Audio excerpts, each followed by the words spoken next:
I think Bandai Namco may have missed the train on this one. The time to be an edgelord was 2 decades ago, when Shadow the Hedgehog was hurling family-friendly curses and Jack was quite literally teleported away from his homeworld to be tortured into becoming a poor man's Grand Theft Auto protagonist.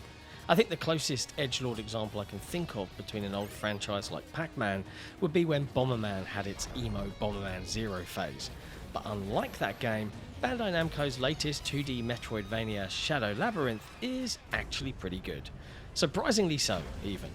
Maybe I've been conditioned to find these sorts of ideas for established franchises, one no less from what's really just a deformed hockey puck that's supposed to eat pixels and run from ghosts.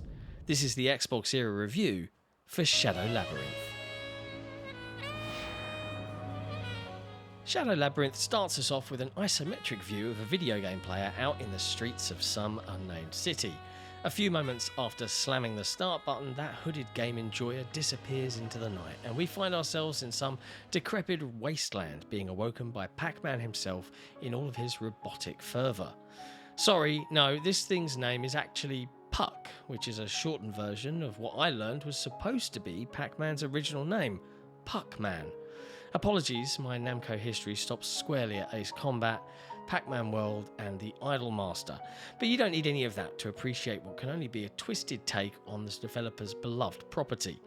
Like, what if we gave Bugs Bunny a few more sharp edges and a meaner demeanour? The player will find themselves accompanied by Puck as they leap through an assortment of biomes made of rock, grasslands, alien technology and the like. This being a 2D Metroidvania platformer, you'll be making quite a few jumps without your more advanced moves, and it's a bit hit or miss.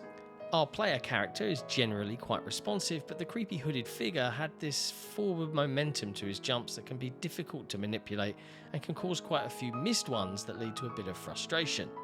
There is also a Pac-Man style bit of movement that you'll come across where you'll control Puck as you dart between rails and fight baddies that impede your path.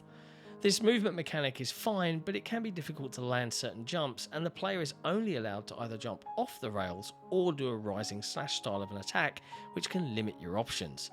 I myself missed an embarrassing number of jumps with this style of movement, even when it wasn't that difficult of a mechanic.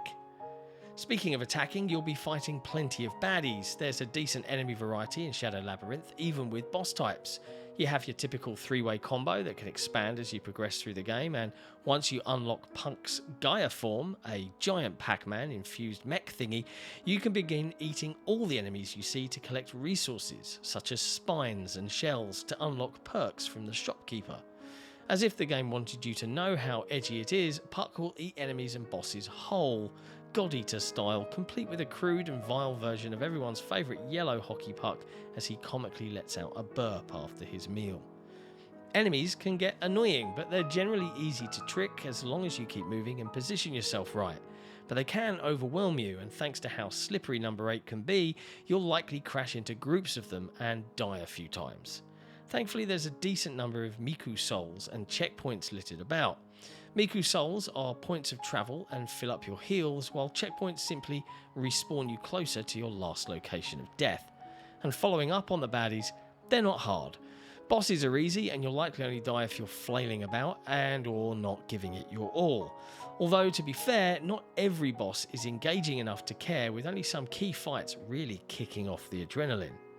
Besides that, level design is quite good. There's a lot of secret paths to take, and you'll find them naturally as you roam around. I never found myself getting lost, and the maps themselves were complex enough to have platforming variety and interest points without becoming overbearing, except for the occasional enemy ambush, because of course. I have to say, I was enamoured with the whole idea of Shadow Labyrinth. The art style is quite nice overall, and the music does a good job of conveying a level's themes, if not occasionally falling back to cliches.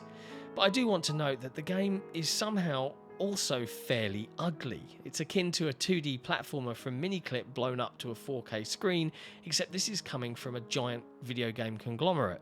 Assets in the background tend to be low resolution, and the foreground can be quite busy at times, to a point that you might end up missing out on checkpoints as you're zooming past.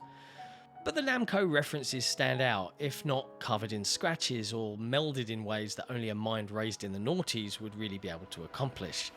I weirdly love it. It's really cool to see Pac-Man in this twisted way, and the story at least keeps the intrigue going.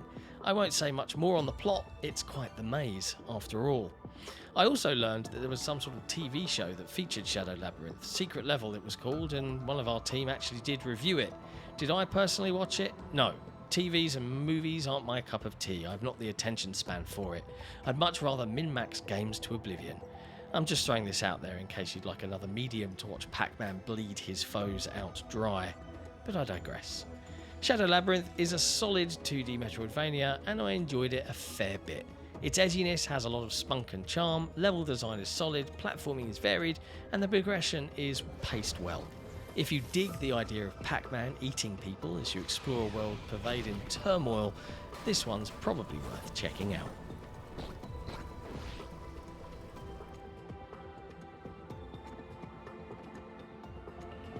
Thanks for watching. If you enjoyed this review, be sure to hit like, hit subscribe, and why not support us directly over on Patreon by heading to patreon.com/XboxEra.